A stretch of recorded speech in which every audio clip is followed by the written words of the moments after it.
عمري ما كنت متخيلة إن اللي حصل ده ممكن يحصل بجد. كنت طالعة سطوح المدرسة وقت البريك، زهقت من الدوشة، قلت استخبى شوية، أطلع فوق وأتنفس. السطوح كان مهجور، تراب، كراكيب، هوا تقيل. لمحت بنت لابسة نفس اليونيفورم بتاع المدرسة، واقفة على حافة السور بالظبط، ظهرها ليا. قلبي وقع في رجلي، فكرتها هتعمل في نفسها حاجة. ناديت عليها، صوتي كان بيترعش: يا بنتي انزلي هتقعي كده. ما ردتش ولا حركة، حتى شعرها ثابت.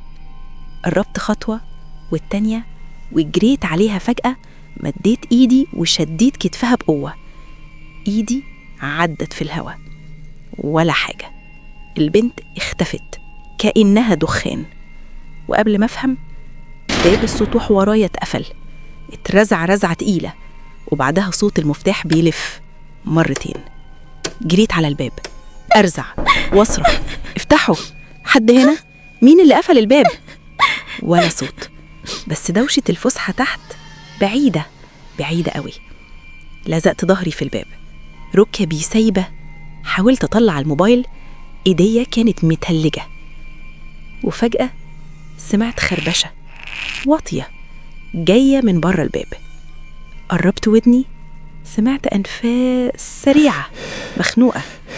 بصيت من خرم المفتاح، عين واسعة سودة بتبص عليا. وفي نفس اللحظة صوت البنت همس من ورا الباب: ما تجيش هنا تاني.